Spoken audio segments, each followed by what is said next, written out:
일론 머스크는 뉴럴링크라는 회사를 설립해 인간의 뇌와 컴퓨터를 연결하는 기술을 개발해 왔습니다. 이 회사는 5월 26일 미국 식품의약국으로부터 인체 임상시험 승인을 받아 이제 인체 실험도 가능할 수 있게 됐습니다. 그 후 5월 30일 머스크는 갑자기 중국을 방문해 신강 외교부장을 비롯해 정부의 여러 정치 경제 관계자를 만나고 34시간 만에 중국을 떠났습니다. 기자들은 머스크에게 중국 방문의 목적에 대해 질문을 했지만 그는 베이징을 떠날 때까지 어떤 대답도 하지 않고 침묵을 지켰습니다. 미중 긴장이 계속되는 시점에 머스크가 중국을 방문한 목적에 대해선 여러 관측이 나옵니다. 상하이에 있는 테슬라 전기차 공장 확충이나 대규모 메가팩 생산을 위한 새 공장 건설 계획도 거론됐습니다. 그러나 일각에선 공개적으로 거론되는 목적 외에 별도로 특별한 문제가 거론됐을 거란 관측도 나옵니다. 중문 에포크타임스 편집장 궈지는 엘리트 포럼에서 중국 정부의 검은 야욕이 숨어 있을 수 있다는 주장을 제기했습니다. 내용은 이렇습니다.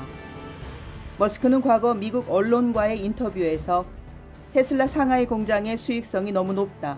근로자 임금을 인상하고 싶다. 라고 말한 적이 있는데 중국 정부는 중국 노동시장에 혼란을 줄 수 있다며 이에 반대했다. 라고 말했습니다.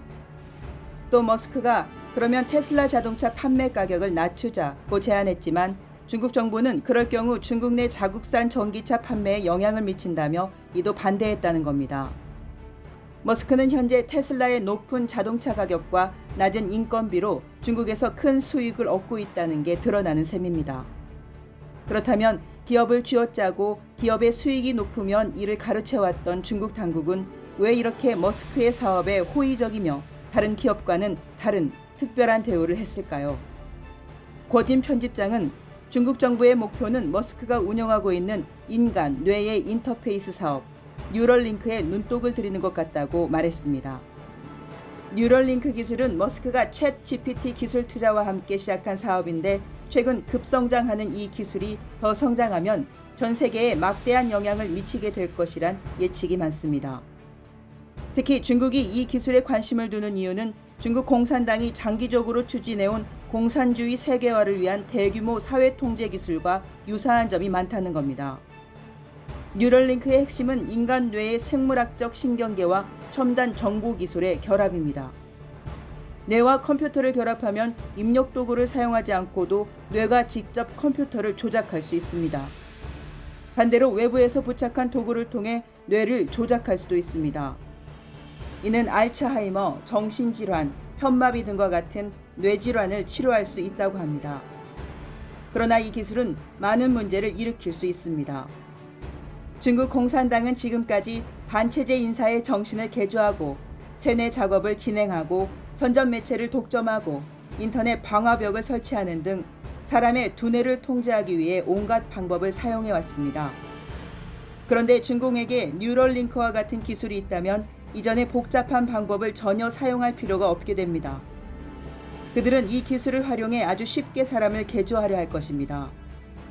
더군다나 뉴럴링크가 이번에 미국 FDA로부터 인간을 대상으로 실험을 할 수 있게 승인을 받았으니 중공은 머스크에게 깊은 관심을 보일 수밖에 없을 것입니다.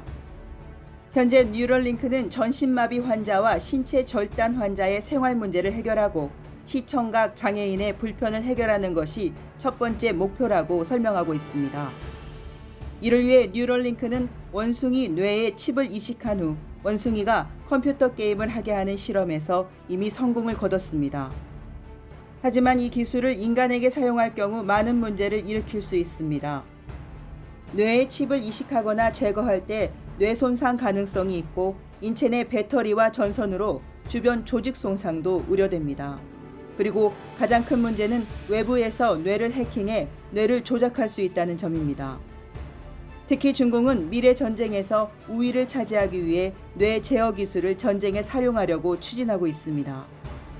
중국 군사연구원은 10년 전에 이미 두뇌 능력이라는 개념을 세웠습니다. 과거 전쟁은 육지, 바다, 공중을 장악해야 했지만 지금은 우주를 장악하고 두뇌를 장악하는 게 중요한 전쟁 전략이 됐습니다. 앞으로는 뇌를 통제하는 국가가 전쟁의 승패를 결정짓고 미래를 좌우지할 수 있다고 보는 겁니다. 이미 중국은 정부에 반대하는 자국민의 두뇌를 제어하고 마인드 컨트롤을 통해 생각을 개조하고 있습니다. 이제는 더 나아가 전쟁 시에 적의 두뇌를 제어하는 방법을 찾는 것이 목표가 됐습니다.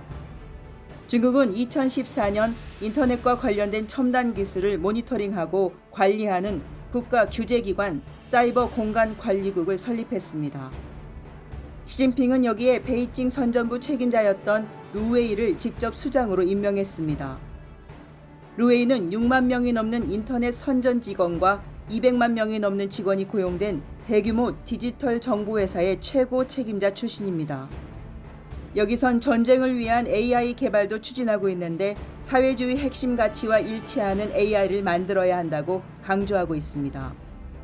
머스크는 중국을 방문한 뒤에도 조용한 행보를 보이고 있습니다. 실제로 중국에서 이러한 제안을 받았는지에 대해서도 드러내지 않고 있습니다. 그러나 뉴럴링크의 새로운 기술이 인체 실험에 성공하고 효과가 입증되면 중공은 절대 이 기회를 놓치지 않을 겁니다. 세계를 통치하고 미래를 장악하고자 하는 그들의 꿈을 성취시켜줄 도구로 적극 활용하려 할 겁니다. 이것이 공산주의 본질이기 때문입니다. 지금까지 미디어파이였습니다.